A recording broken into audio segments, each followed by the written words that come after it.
Hi everyone and welcome to the final session of Dariel Conference. I can't believe we are at this point.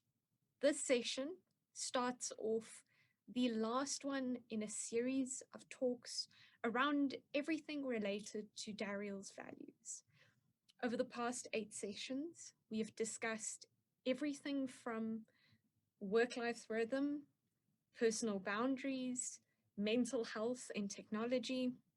We've talked about new and upcoming technologies.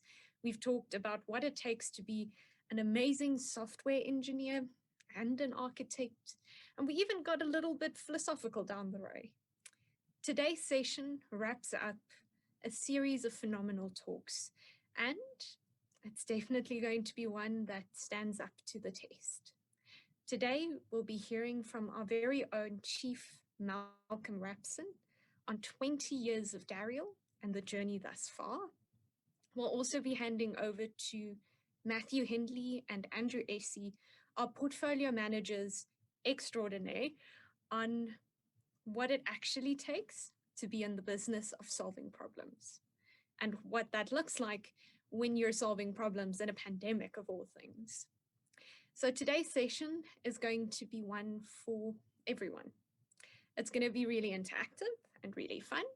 And what you'll notice is that once Matt and Andrew start their talk, that we'll be putting up a little poll for you guys to play along on.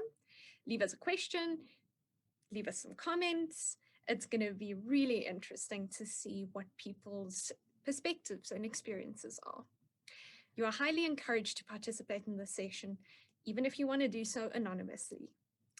As always, these talks are recorded and they will be put on our YouTube page and internally on stream once we're done with our session. For your ease of reference, you can also go and check that out. And if you like it, and if you want to see more awesome Dariel content, please complete the survey afterwards and tell us what you want to see. What worked, what didn't. I'm seeing a bunch of really cool messages coming through already. And without further ado, I think it's time for us to hand over to our chief, Malcolm Brabson. Malcolm, I'm going to hand over to you. You're welcome to turn on your camera. Good afternoon, everyone. I'm very excited to chat to you all because next month is our 20th birthday.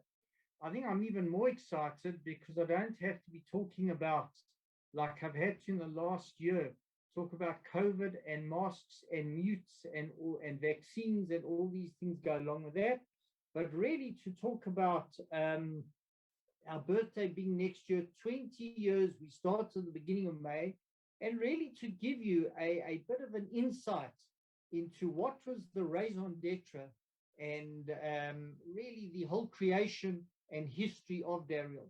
So I'm going to give you a short 10-minute précis really about where we started out and where we've come over the last 2 decades. And I'm still excited that today we're still expanding and growing as I talk to you now. Now, I think this is the key thing. 20 years ago, we looked around and we said we'd all be building software, and the founders in various corporates, and we were saying, what has gone wrong in the software industry? And there were a number of things happening. There was a lack of technology fundamentals. So some of our first engagements were being continuously coming in and fixing, or we had seen at the companies we worked at, fixing projects that just were not designed correctly. And when you went to have a look, the basic building blocks, the basic foundations and fundamentals were not being adhered to. You know, people often ask me, is software an art or a science? And it's both. It's an art of creation as long as you're working within the frameworks of the science. In other words, the boundaries and that of how to design. Outside that, it's not even art yet. It is just that it's a mess. And so really we've seen over the years that one has, and we encourage the creative ability of individuals, but as long as we adhere, and this is the key thing, to work within the scientific frameworks of design. Then what we saw was that there was a whole plethora of new technologies emerging, because until that point, there were pretty much mainframes. Now there was Unix, there was Microsoft, and how do you put all these environments together? And then one of the crazier things, and by the way, a lot of these things haven't changed today, but we noticed in a lot of corporates what I call turf protection. In other words, the lack of wanting to share information, because that guarantees your valuableness to the organization if you're the only one who knows about the system. And of course, when these people leave, and that there's just no knowledge on various areas. And as I say, governing everything was the lack of engineering principles and processes. So when you put this all together, it's no wonder that you get this hodgepodge of software being built. And we used to see an amazing thing, that when the system was getting close to going live, because then they were doing it in a waterfall model and being given over for UAT, that's when the customer said, this is actually what we don't want. And then it went into an unpredictable time period of rectifying to get to what they do want. So we turned around and we said, well, can't we make a difference to the market and to the world? Let's get it right the first time. Let's build things properly than having to go in and fix things. But of course, before we could start, we recognized that the key to building this correctly and adhering to all these principles and that what I told you is having the right DNA of people on board. And so we looked at really people we wanted to bring to Dariel, having a number of things. We wanted smart people, trusted relationships that we could all rely on one another, reliable project and service delivery from our teams. Very, very key, and we always encourage it, independent thinking and challenging and being proactive. A technology focus, because I don't have to tell you, being a tech company, that's what makes our world go round. And finally, a passion that people are excited, they want to get into new technologies, even if it's in older technologies, but it's about really building and designing, doing things properly. So with that recipe, went out and built our DNA on that caliber of person, which I'm excited to say and happy 20 years later has continued, and we still look for that top 2% in the market to join us. Well, where were we? What's happened over the last 2 decades? So let me really position you, when you start out and you can be as clever as you want and have as great ideas as you want, but really, we were, I guess, bright-eyed and bushy-tailed, but being 3 or 4 or 5 of us as we started building up, really, you're a startup operation. You can't go and get any contracts to do projects, because being 3 nerds in a suit, no one's going to give you anything. So you're body shopping, you have no branding. Every person, including myself, is billable. You have zero infrastructure, so all your networking, everything, you're reliant on using client infrastructure. In fact, it goes so much so our meeting room was a coffee shop in Standard Bank. And what gets you going is fear. Fear of, if I don't sort this out today, we could be out of business. And that's what drives the business. And you slowly grow organically, and you bring people on board. And I guess that, then we entered into the next era, the next 10 years, where now, you start building up a finance capability, a sales capability, an HR capability, improving again your processes, but still pretty rudimentary and not quite at where it should be. Should I say not institutionalized? But you sustainably established. The brand awareness still not great, but a lot better. Some project revenue, because now you're not just body shopping, you can attract some projects. Again, low risk projects. Now you've got a management overhead, because I quickly realized, when you're billable, you can't be selling. So the business comes to a standstill. So you have to, at some point, make an investment and say, I'm not going to be billable in order to go and see clients and grow the business. If you start investing in growth, again, limited supporting infrastructure, but you now start having some infrastructure, including physical infrastructure like meeting rooms and that, and obviously, some networking and server infrastructure. And now what drives you, it's not fear anymore, it's passion that starts to drive you now. And then we get into the last decade, which culminates now. And now you're in a very different position. You're 150 staff members. You've got a firm, firmly established. You have a balance. I'd like to say a lot at the moment, actually, more projects than necessarily just doing some, body shopping work, with the exception of if it's parachuting accounts. You've got a brand awareness. You have your management and support in place, and that includes, a full finance department, HR, which used to do recruitment, now having its own recruitment department, your own marketing, sales. We created Octo, Office of the CTO, to really look at transforming us to become more of an R&D technology company, more of a tech business than we've been, as well as looking at the overall hygiene on our projects, and that goes hand in hand with delivery. So really, you now ramp up to a new level, and in fact, even introduce the new position, new role of a talent manager. Now saying, since our assets, as I mentioned that up front, our DNA is you guys out there, we need to formalize growth plans that people can measure themselves against it, and then start really saying, okay, how do we institutionalize this? How do we get people's growth for themselves to measure and to be able to say, if they pin the donkey, we were here a year ago, we've now moved to a new space. You've got, invested in, already in the last decade, but now, you've got a nice modern office, a dependable infrastructure. And now what drives you is success, is your driver moving forward. Now let's talk about, and I thought, well, what do I talk about, moving forward in the next decade?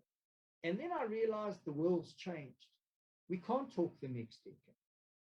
I was going to say then the next 5 years. I think only the next 3 years is really, the world is changing, as we saw just, in the last year, the huge changes and events to all our lives.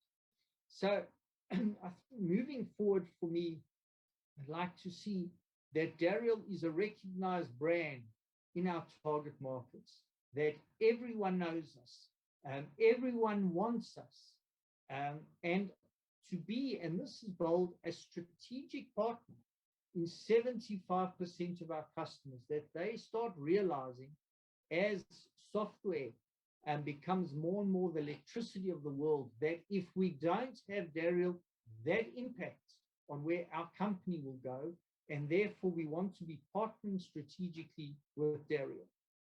We want to achieve a balance between this project staffing as well as project ownership. There's always risk taking outsourced projects, because I don't have to tell you, and this has been our really thorn in our side, not just for us, but for everyone, is always having to give a fixed price or fixed term contract. It's really, how long is a piece of string? Why don't we get it in time? Not because we don't know how to code, not because we don't know how to design, the opposite. It's in between the spec. It's what's not written there that you have to build, that takes all that time. And then I'd like to see a sustainable growth of the Dariel family, But actually, what we've seen changing in the last 2 decades now is much more a customer focus. I think at one stage we're very a techie focused. This is the tech, this is what you need to do. And, business people said, but what's the ROI to us? How does that help us? We actually now need to, if we want to achieve these partnerships and be successful, we've got to get into their world and understand what does success mean to them in their business, and then translate that using technology. Then, as we've expanded to 150 and we continue growing, I'd like to see a lot more strategic leadership investment, more drummers or drum beats in the company, of people taking ownership, running things, and just making things happen.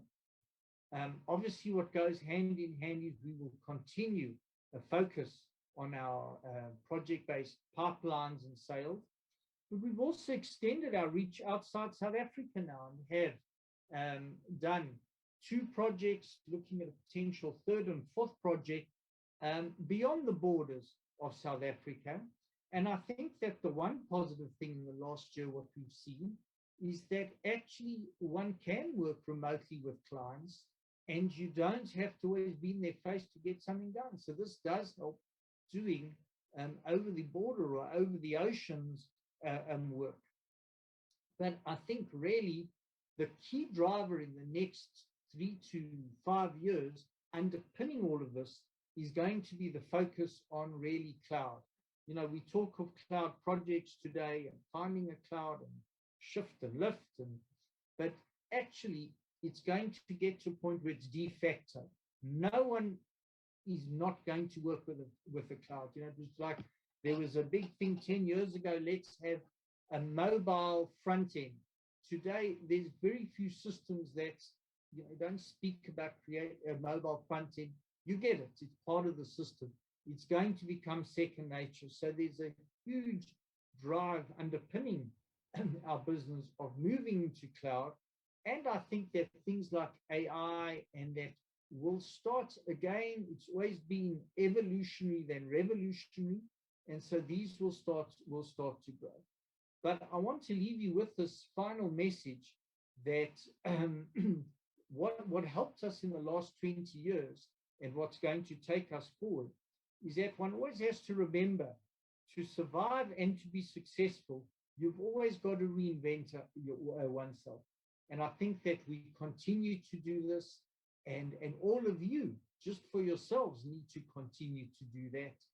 And with us doing all of that together, as well as the company reinventing themselves, I don't like quoting that cliched statement, but it is true. Maybe not the sky now, the universe is the limit of what we can achieve. Thank you very much for your time and for hearing what I had to tell you today. There will be, if I can call it, a number of birthday celebrations during the rest of the year in terms of putting out newsletters, different paraphernalia, handing out to you guys, and various things that we will do. Thank you very much, guys, for your time and for listening to me. And I'm going to hand back to Anine for the next speakers. All right. Thank you so much, Malcolm. That was absolutely awesome. I think I speak for myself and for most of Dariel and everyone else when I say you guys were the 3 best nerds for the job, and we are very glad that you embarked on this journey. So, as Malcolm mentioned, there will be a number of celebrations going forward. If you have comments or questions, feel free to leave them in the comment and question sections. We will get to them after this, and we'll definitely be sure to also answer or address anything that comes up later on once we've posted the videos. So I'm thrilled to introduce our next 2 speakers. We are going to be hearing from portfolio managers extraordinaire, Andrew Essey and Matt Hindley, about what exactly it is to be in the business of solving problems. So without further ado, Matt and Andrew, if you guys can unmute and share your screen, please.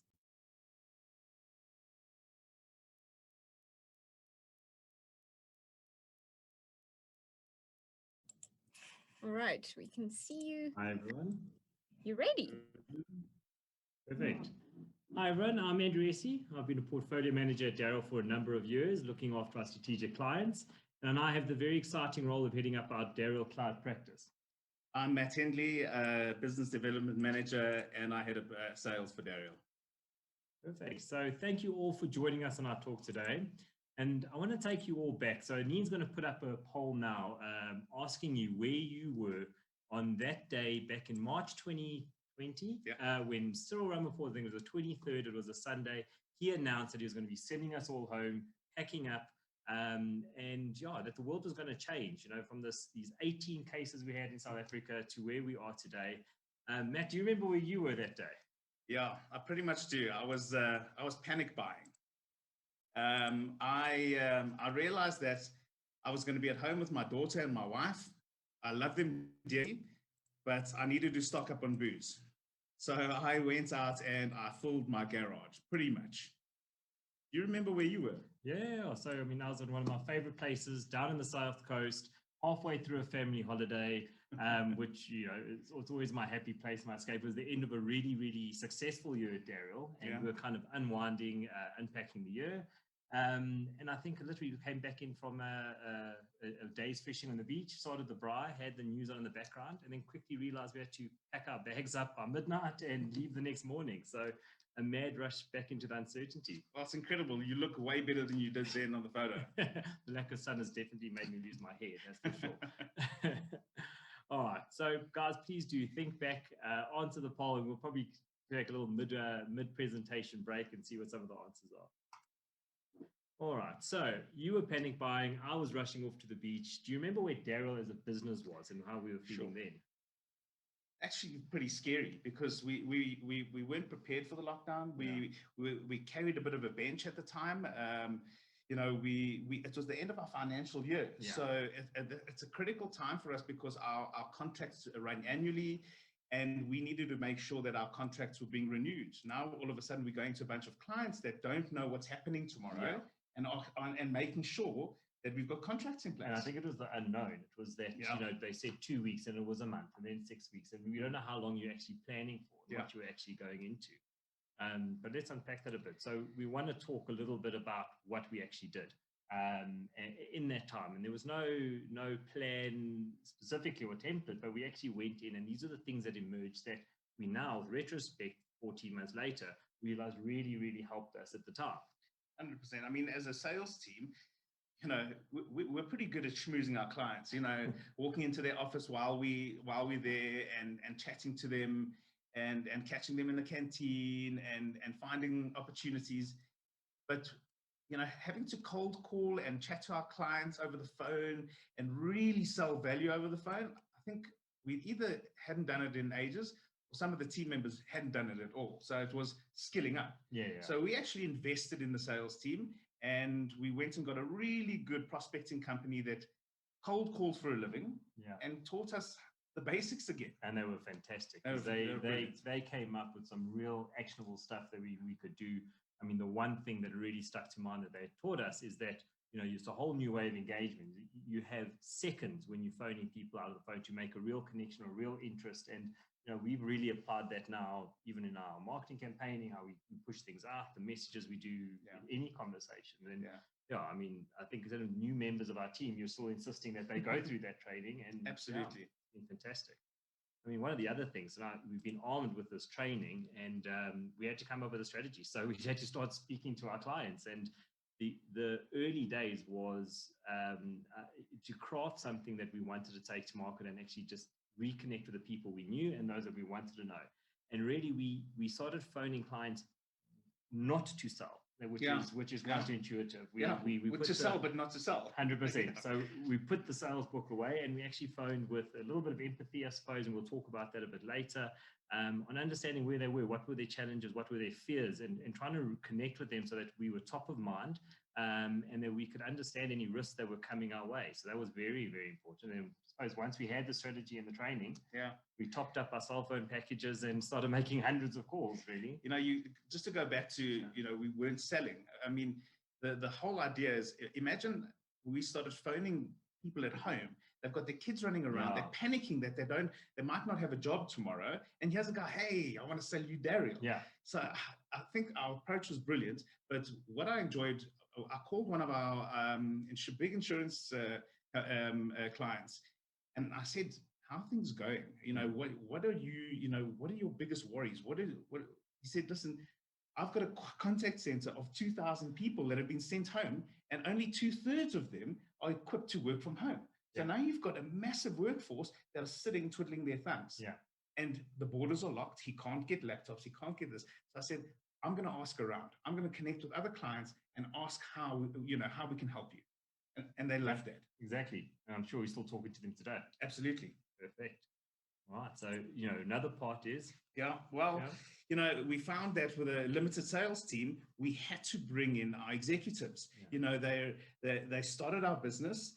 They've got the war wounds. They've got a massive network, and you can see by their experience of the picture that we put up, tons of experience. And by bringing them in, we all of a sudden expanded our team, expanded our network, expanded our energy, and brought them into the coalface of the sun. Absolutely. And like with Malcolm's talk now, I mean, it just highlights the experiences, the changes, the adaptability that they've had to go through to get this business to 20 years. Is stuff that we had to leverage on, and having them shoulder to shoulder with us, bringing in the business, unpacking the opportunities, drives our culture. You're trying to keep ahead and drive that energy. Was fantastic, and you do need to leverage all parts of your business for this. I think it's fantastic. Oh, and I suppose that brings us to a way of working that is not defined by a role. You do what's needed. You're working cross-function, whether you're supporting people needs, delivery needs, office needs, sanitizing needs, feeding the goldfish, doing a juggling act, keeping the kids well put together. I mean, at one point we even, I think many people know the story, but we pulled our recruitment team, who are fantastic on the phone. We know they've got the ability, and changed their focus to start bringing in business and phoning and prospecting and cold calling. And many of those, that was huge success. They were brilliant. Many clients on that. They also went to speak to guys that had interviewed at businesses that we could work for, and do work for, which was fantastic. And so they were interested in talking to us. Yeah, exactly. So using what we had and the capabilities we had, and actually pivoting them in a way that was needed. And I think that was probably the modern way, and the way that we're working now, is not to define yourself by a job role, but doing what's needing to be done. I think that will help you. Have a task and just pull together and get it done. And give stability to your organization or yourself. So we recognized very early, before we could build these great opportunities in these great deals, that we had to secure the base. And what I mean by secure the base, I mentioned to you earlier that our financial year had come to an end. We had to renew contracts. The business that we have now was the most important business to make sure we had people deployed at clients building meaningful work. So we went out and we had very honest and very tough conversations with our clients to say, not make the assumption to say, we're renewing, here's the year, here are the rate increases.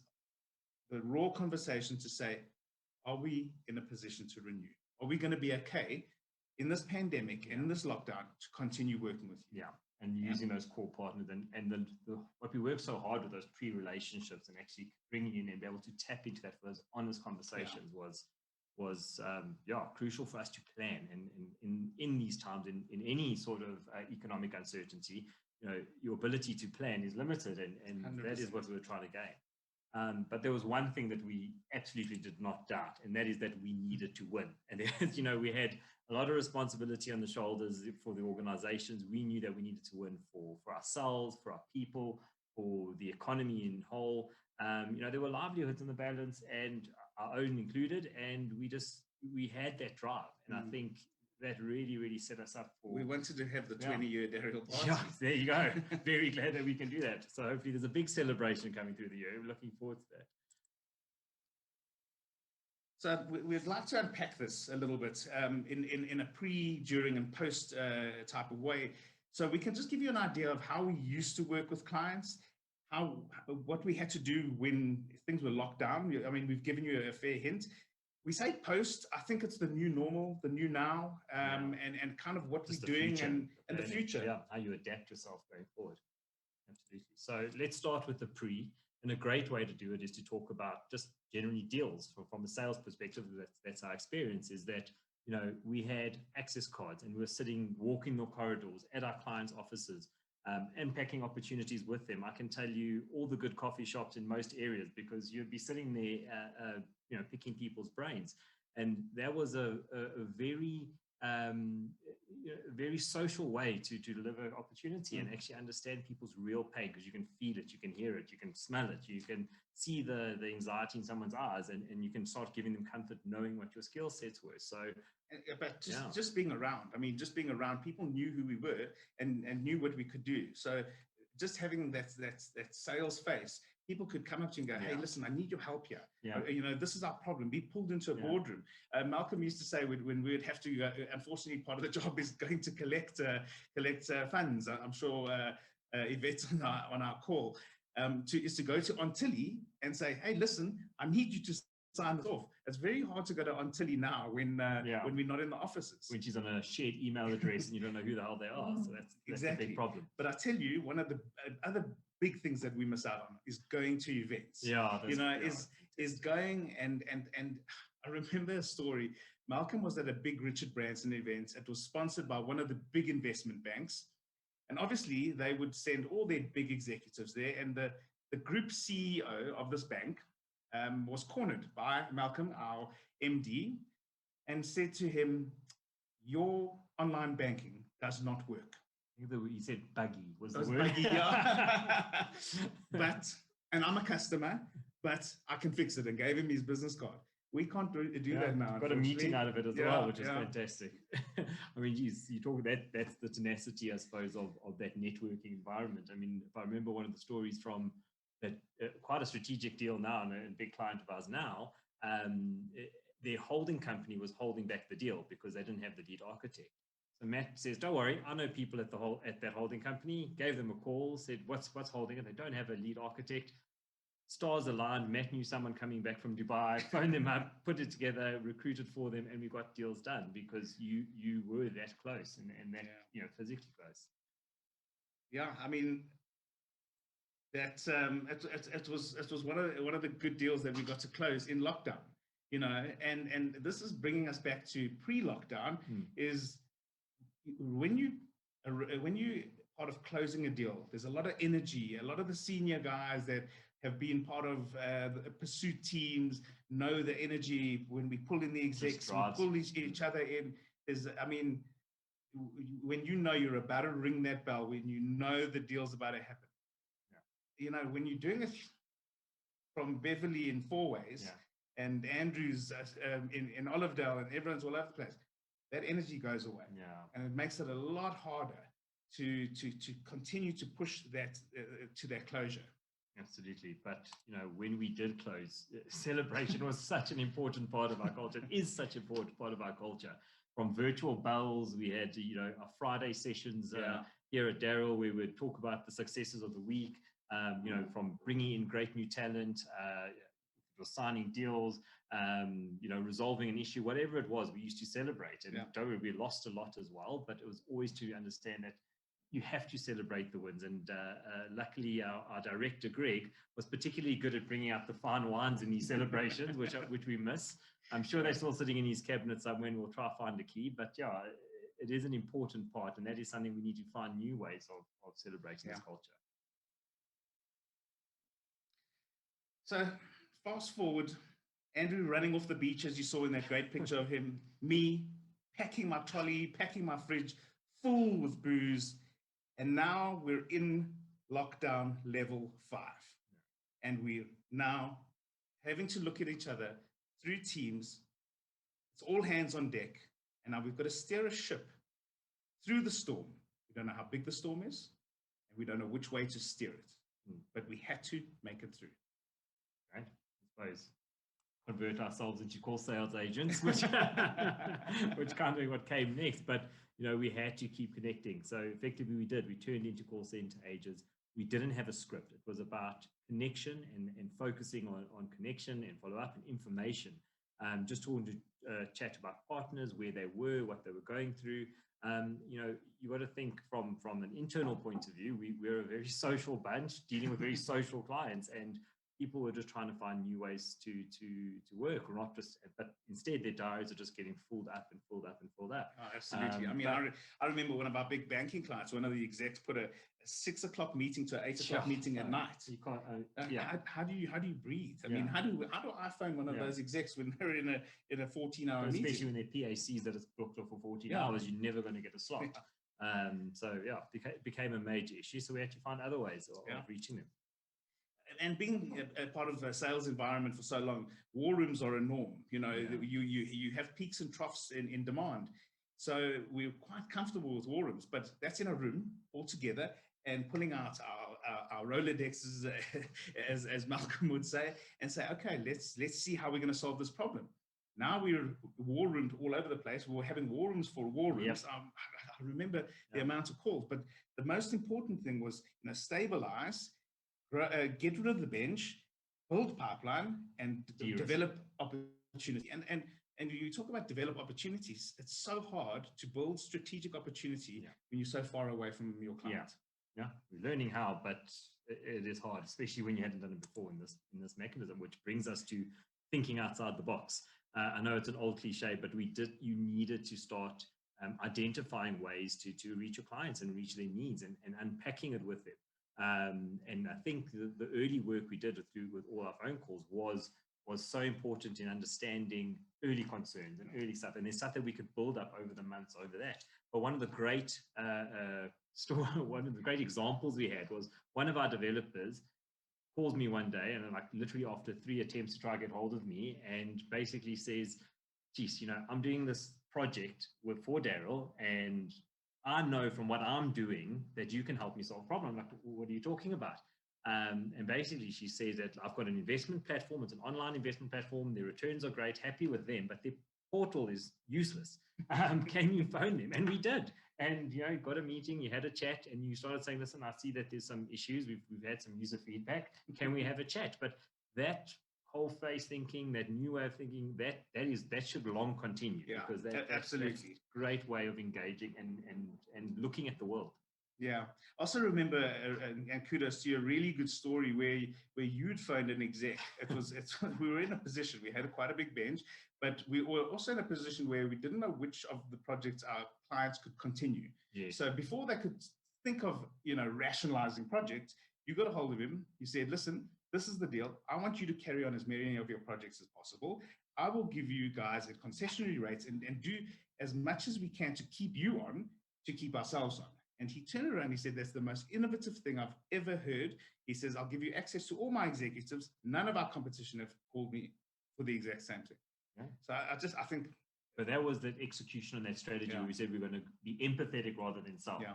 And we understood that, all organizations were going through a major problem, and you not just going to try and ram in your same solution and your same way of working, but understanding that change. And I think that was the first real big click that we're like, geez, guys, we're onto something. Yeah. Like, let's keep pushing it out.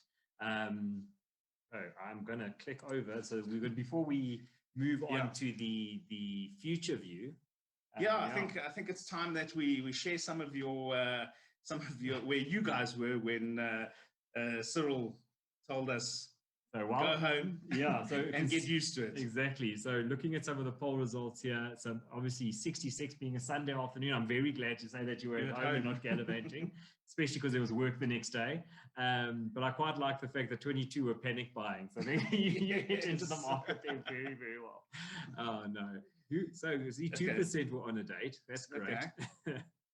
Helping Granny curl your hair. Who is that? We have to know who was helping Granny. Oh, well done. Sure, it wasn't you. I saw you clicking while I wasn't looking. I can't panic buy and curl Granny's hair. Absolutely. Good people were in the pub. I mean, we got 7% were at juggling lessons. Yeah, and some people like me were stuck on holiday, but they were running behind me in that picture. Oh, fantastic. Great. Thanks for participating, guys. No, just a little bit of fun to break up quite a long chat. Yeah, so now we're going to just tell you about what we learned and how we are going to be positioning ourselves for the future. Right.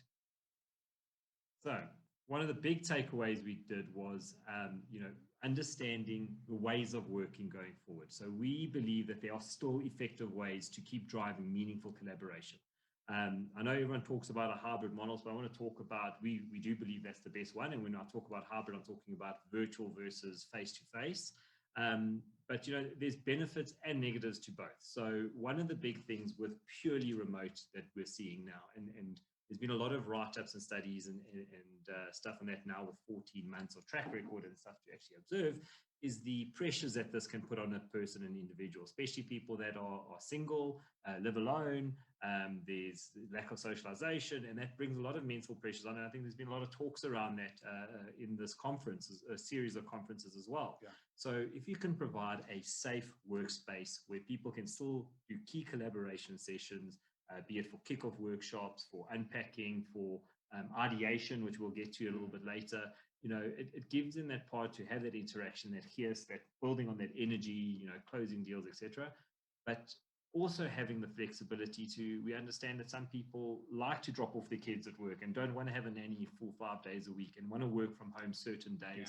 Yeah. And that hybrid gives both satisfaction in terms of flexibility as well as social interaction and feeling part of a culture of a business. You know, I think when it all started and the track record of people delivering from home said, oh, geez, this model works, and it's debunked all these preconceptions. But we are seeing that there are a lot of pressures on people in that regard. I mean, that content switching between family and work, etc., can be very, very tough. And just that balance. I mean, we've got a whole bunch of new guys walking through the door. And the fact that we're here to greet them, I guess we can't hug them like Lucy loves to do.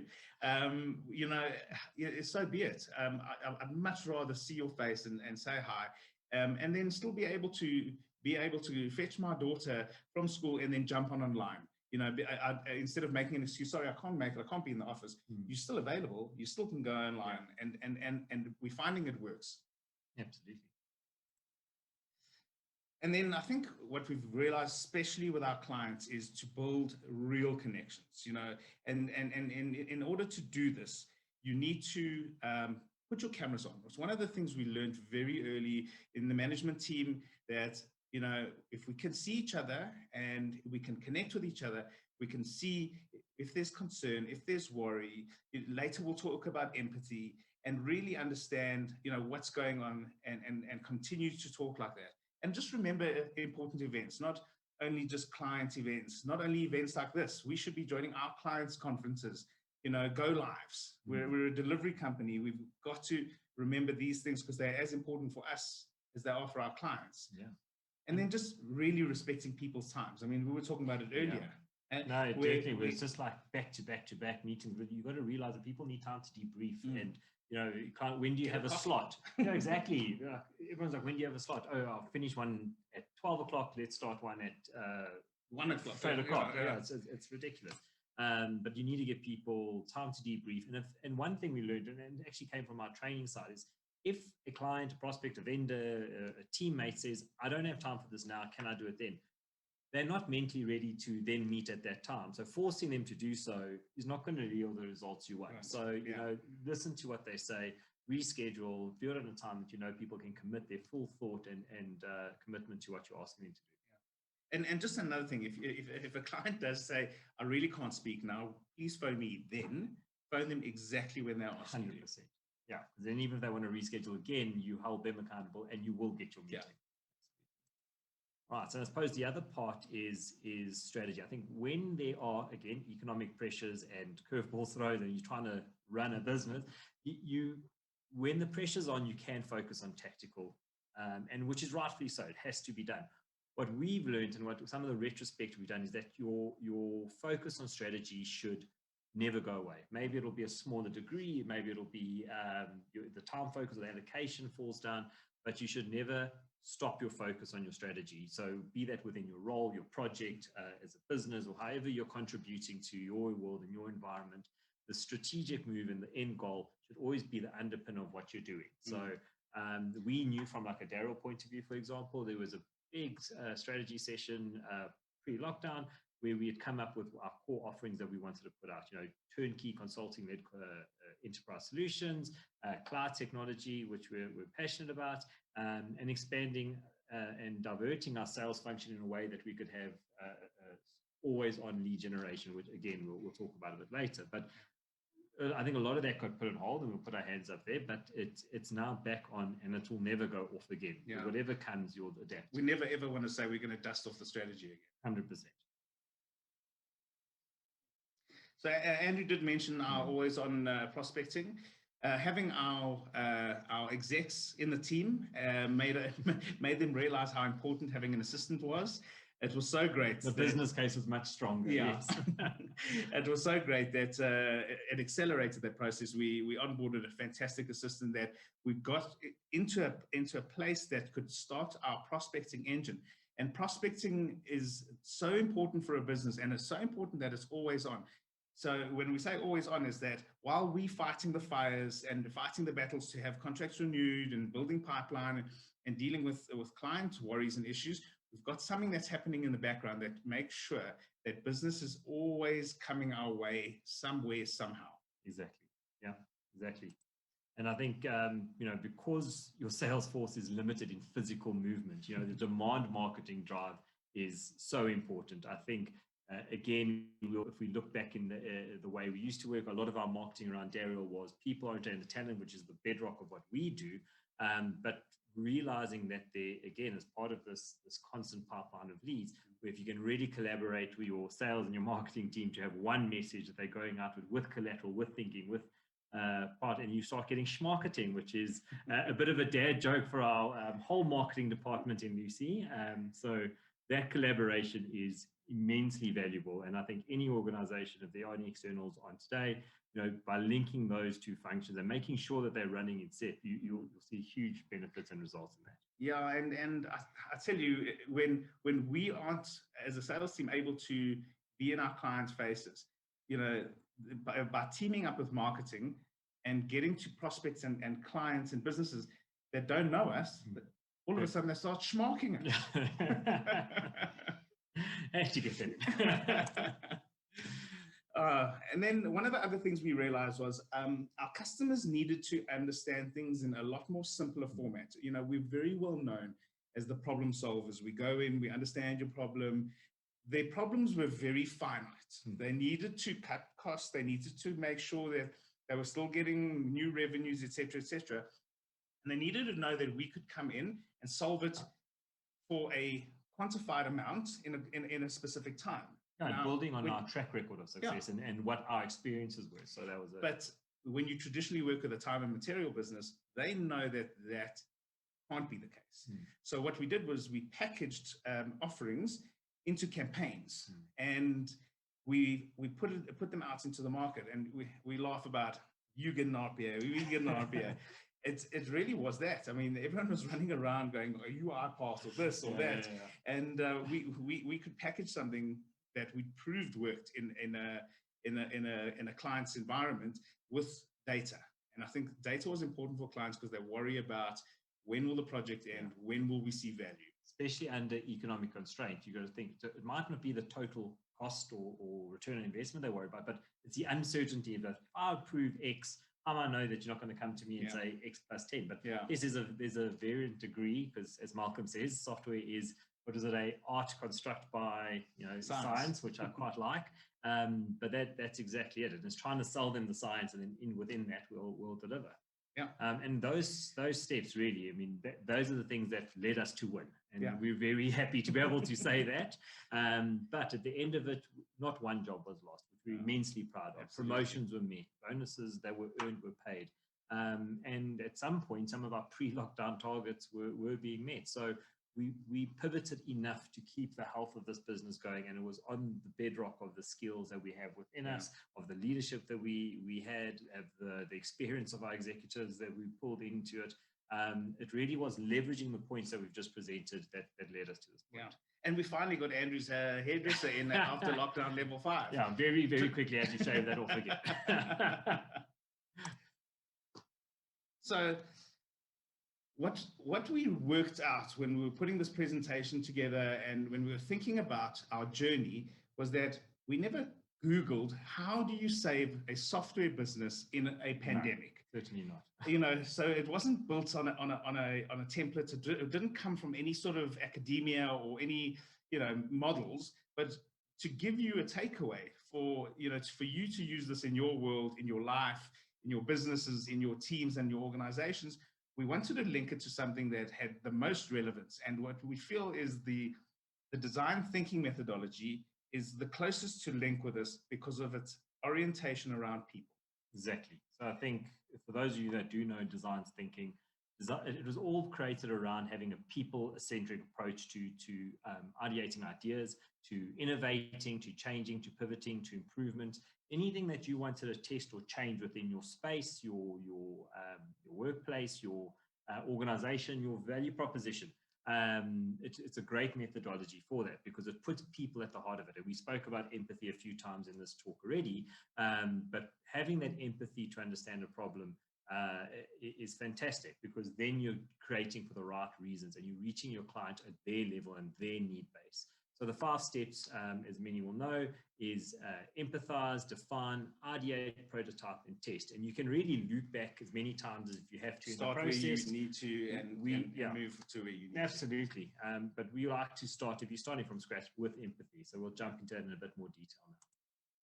If you think about our business is very people focused, a pandemic brings in a lot of stress, which is you think about everyone and everything that you need to empathize with. You've got clients at home with their children, with their spouses, with a lot of stress. Do I have a job tomorrow? You've got colleagues that are worried about certain things in the same position, also with their kids and all of that sort of thing, is to try and put yourself in their situation, try and empathize, because if you empathize and you can understand what people are feeling and how they're feeling it, you can help them solve problems.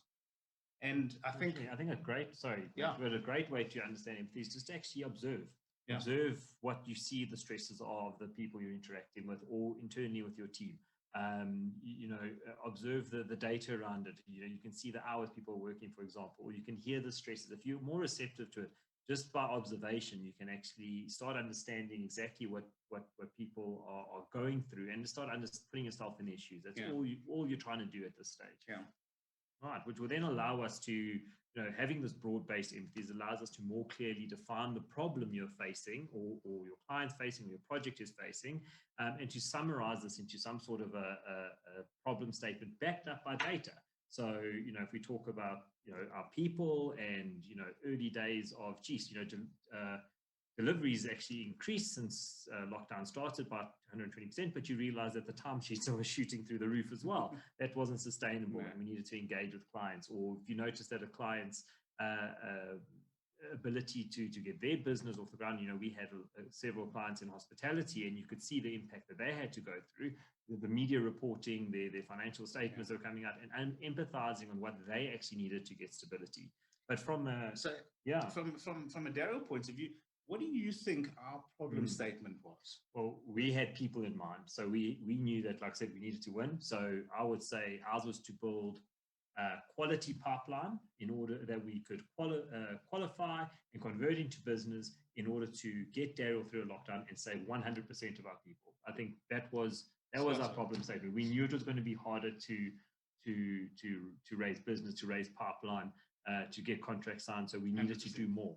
Yeah, I mean, and that's quantifiable as well. Exactly. And I think the next thing that you can do once you've actually got a great problem statement is to get together and start thinking. And I tell you, this part of design thinking happened during our heavy lockdown in almost every session. Yeah. Any conversation, every session was all around the idea of survival, placing the bench, getting deals, all of that. Yeah. And the conversations were broader than just us. It was with partners, it was with competitors. And I mean, we were scrapping together and coming up with crazy things. You saw out of the box thinking.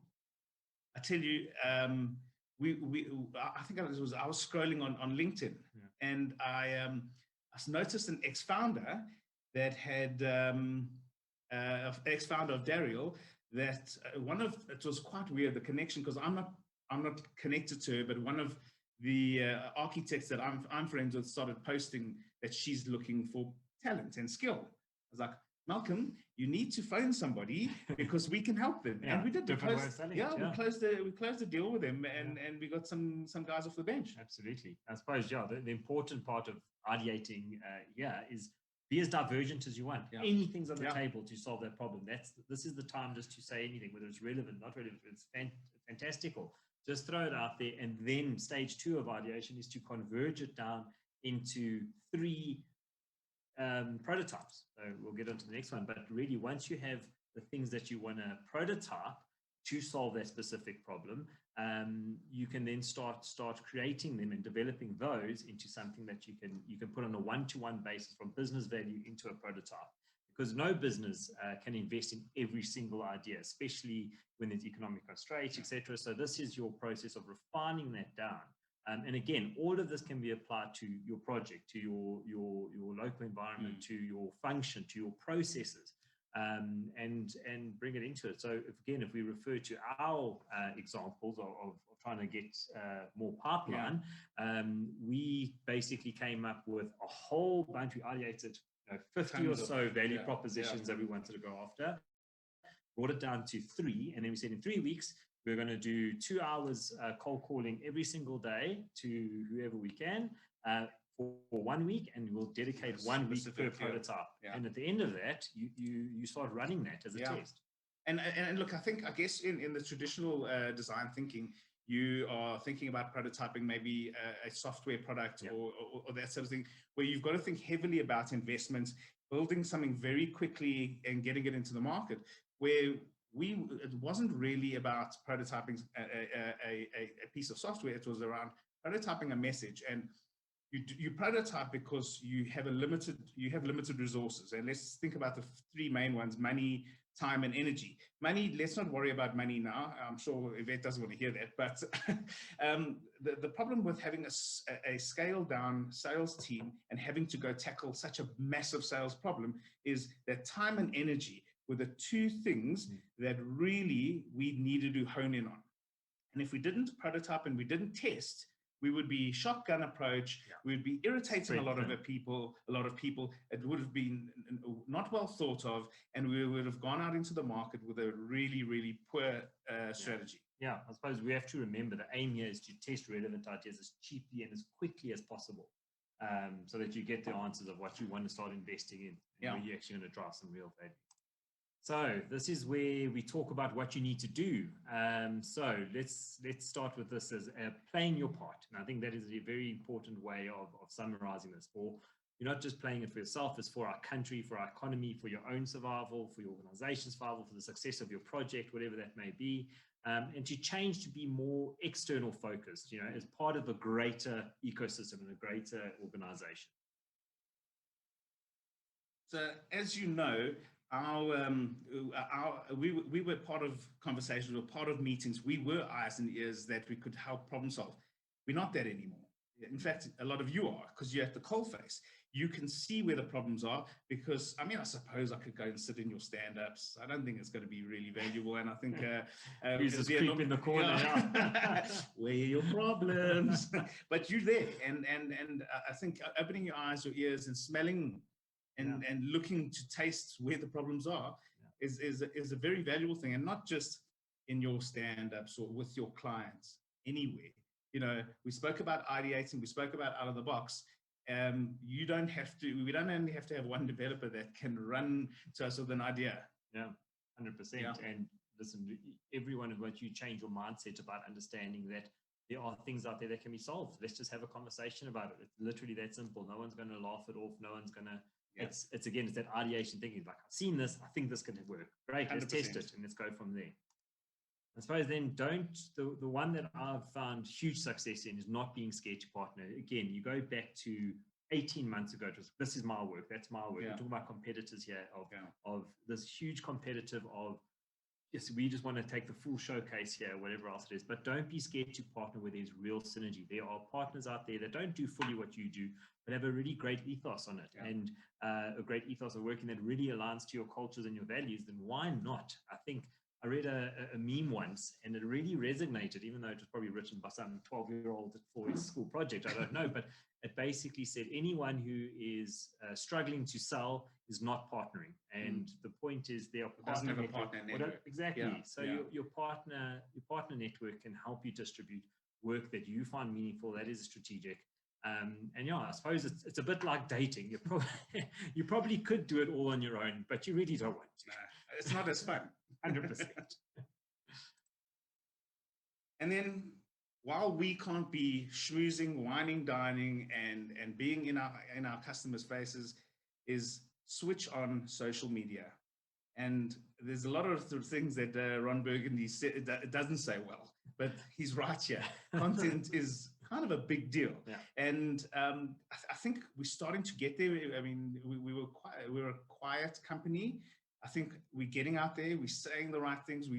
We're getting the right minds. And you guys have, great thoughts and great thinking and brains, and putting that all together and pushing it out, getting and sharing that just creates more synergy and brings things closer to us. Yeah, and it matches up those like-minded clients to our way of working. They now see it, they now hear it. They like, great, you guys are, Malcolm talked about AI and technology around it. Maybe we put a white paper out one day and our approach to that, and it just brings the right work to us. So all of these things is just about letting people know us, who we are, and how we're going to gel together. And really, that is encouraging economy. Economic growth for all of us is important. Every vendor and client is doing what they can to drive value. It's an imperative part of what we do here. It's supporting South Africa. The last thing we want to do is let clients use an excuse of economic downship to send stuff overseas, where we know we can do it better here and competitively here, and build meaningful relationship, and use the stuff that we've learned to add the value that they need. Yeah, absolutely. And that's us. We've thoroughly enjoyed connecting with you, sharing our story with you, and we'd love to connect with you even more and take some questions and have a conversation. Thanks, everybody. Right. Thank you so much, Andrew. Thank you so much, Matt. I will say this has been one of the most fascinating talks. And I know I say that a lot, but I love hearing the journey and the thought process around this. I think before we take it to the front, guys, if you've got a question, feel free to leave it in the question section. If we can't get to your question, we will address them afterwards. But I'd love to know from you guys, how have you found balance during this time? It's so easy for us to get stuck and just live behind a desk or behind a phone. How are you guys managing that while still putting everything at the forefront? Perfect. So I'll start with that, but I spoke a little bit about it in the talk around, that early panic that set in, where people were literally working all hours. Matt mentioned the client booking out a 12-hour slot for their staff to be a part of it. And there was this expectation of just constantly being available, constantly. And again, if you think about it from a business person's point of view, they've got WhatsApp, they've got their cell phone, they've got Teams, they've got email, and they've got to monitor every single one of those, which is just impossible. Yeah. So the maturity has come into it, re-respecting those people's time. Yeah. So we do that, we respect their time, and we ask them to respect our own. Structuring your day that there is time to debrief, making sure that our regular catch-ups are met, honored, well prepared for, so that we are focusing on our strategies, we say can never switch off, and making time for the things that are our strategic growth. And it's just staying connected. Since we've had our hybrid model, I'm feeling a lot more connected to the pulse of the business and where it needs to move and what's needed right now, events what needs a bit later. So it's just building that connection. Yeah, and I think also just to finish that thought off is to realize we're all human. And if Lily pops up into the screen, I mean, back in the day, everyone know you used to see me going onto mute and screaming at her. We're all human. It's okay that our families are around when we're stuck at home. And it's okay to realize that we need some balance. And so if you do structure things properly and you realize that the hybrid model can work, we'll get through this. Yeah, absolutely. So we have an anonymous question that says, what do you think will be Dariel's biggest challenge over the next year or two while society adjusts to the new normal? Talent. I'm sure you slowing the sales team down. Yeah, they're not going to do that. But I think the liquidity in talent, it's not necessarily with us acquiring it at the level that Malcolm had mentioned and that we have set, but it's the ability now that, you know, clients can go overseas. They can, you know, outsource to India and other places like that. So we need to make sure that we're well protected and our value proposition is still compelling enough. And that's why we're ideating constantly to make sure that we are still the most attractive option for them. Absolutely. And then we have a question from Wayne that says, how much do you rely on body language for communication? And how do you read that customer remotely? So it's, you know, we mentioned it earlier around putting your camera on, and it was very important that, and I didn't remember the story, but, you know, I spoke about real connection and all of that sort of thing. We purposefully put our cameras on, and we've also through some training through Missing Link. Yeah. They said, step back. Yeah. You know, you can still see me. Yeah, you can still see what I'm saying, but I'm using my hands. There's no cell phone in my hands. Yeah. I'm being expressive. But it's incredibly important. Yeah. And going back to the story, so I put my video on. It was a brand new client. We closed the business in lockdown. We've never met before. In fact, ironically, her and I had COVID at the same time, and that was when we were planning on meeting up. So thank God we didn't. But I had my video on, so she said she'd put her video on, and she didn't realize she was in her pajamas and gown. Yeah. And we had a good laugh, and it created a real connection. Yeah. But we do realize that video and body language is incredibly important. Hugely. And then if you go back to the hybrid model, being physically there in certain places, in Even certain with clients, meetings, makes a huge difference. Absolutely. But I do like that. So again, when we said we upskilled, we did a lot of training on this, and you know, we've placed our camera just above there, so it looks like we've got eye contact. We're trying to show our shoulders, and you can see our hands moving in the passion. That is stuff that is hugely, like, let them see your body language and your excitement, and make sure they're not staring at a phone when you're talking to someone. It's very, very important. Yeah, absolutely. It's those small things that make you still feel like you're part of the family and you're human. I have one final question before we wrap up. The rest we will address. Okay, two. The next question is from Alison, and she asks, there have been a lot of commentaries around Zoom fatigue. In fact, I sent Andrew some information on this not too long ago. What are your thoughts on Zoom fatigue, Andrew? Well, I did try to give a nod to Alison in that when I said there's been a lot of write-ups on it, and I've read quite a lot beyond that. But it is a problem. People are not getting time to debrief between meetings. So, you know, mentally, if you have a 30-minute meeting and a 30-minute meeting straight after it, and you end one and go into the next, you've not digested, you've not had, you know, the brain power to fully be ready for your next meeting. Let's be very honest. We are limited in that ability. We can multitask, we can do those things. We can probably present well even, but you don't have that mental stress is huge. So my view is that's why we're saying hybrid. It gives you a chance to do it. And that's why we're saying respect people's time. You know, give them a little break. Yeah, we've got, I mean, we talk about, we've got a client that only gives us 25-minute meetings. Yes. So that and that's their culture. They've changed their meeting structure to have, you know, and I think it's very good to have a template like that to say, okay, cool, make a stand-up. Don't use an hour slot, because when we look in each other's diaries, the diaries are full, you know. And then if from a Zoom fatigue thing, you know, it's not only digesting it, because normally we would get in our cars from our meetings or leave the meeting room and go and get a coffee or do something like that. If we're at home and our children are at home, it's normally, okay, cool, I'm off this. I can go and spend 5 minutes with my kid because she's driving mommy nuts. Yeah. You know, so you still aren't getting any, you know, downtime. No, absolutely. I think there have been some really interesting pieces of research around this as well. Very, very nice way to approach it. And then I honestly encourage people to start Googling. I think a lot of, just understand, you might even be going through those stresses, but there's been a lot of write-ups now. We've got over a year worth of track record and results coming out. So definitely worth seeing that there are definitely mental pressures from you know, Zoom fatigue as well as just isolation fatigue. Whew. Absolutely. And maybe even planning it into your day so that you're not in the position where you have back-to-back meetings with not even a 2-second break to get up. So one last question from Peter is around empathy. And he asks, is empathy and body language the key to getting trust to get into a real problem-solving situation with a client? Yeah, so I think what we're saying is it emerged. So like I said, or as Matt said, we didn't start what we had done for success knowing a template, but that's why we've quite liked the design thinking process, is that it puts people in empathy first.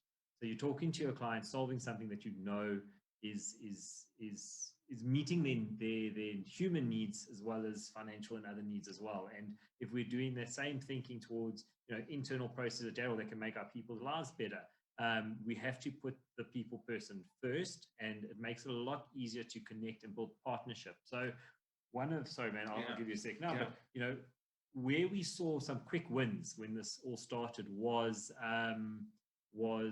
the relationships we already had pre-COVID. We had worked incredibly hard with them. We had lots of wine and dine and steaks, and we got to know about their families and who they were and what their big stresses at work. And those are actually the people we could call on for quick wins. So yes, building that people first approach is hugely important. And I think empathy also works both ways. We are salespeople out there, and we're phoning and trying to talk to you over the phone. And I know you have contact centers phoning you, and they're doing a lot of work at the moment, and it's irritating. And don't be rude to them. They just another one of Andrew and I. They might not have the best message or the best technique, or well trained, which is also not their fault. Yeah, they are trying, but they're trying, and it's often a thankless job. I'll give you a good example. Yes, I'm more empathetic to them because I'm in their shoes, where a lot of people might not be. But I've got a lady that phones me from Home Choice every 2 weeks. She phones me. She's a contact center lady, and she only phoned me to say we've got new specials. And I ask her what the specials are, and if there's something I'm interested in, I look at them.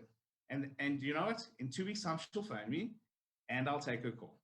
So be nice. They're keeping up the economy. Yeah, I love that. I actually think it's one of those takeaways of everybody is equal. And honestly, I completely agree with Gilad's statement to say that you guys are such a dynamic duo, and your ability people doing a great complex problems. No, you really do have this awesome ability to break down big problems into complex chunks, and we are immensely thankful for all of the hard work, the stress, and the time that you guys have put into not just this presentation, but to putting our people first.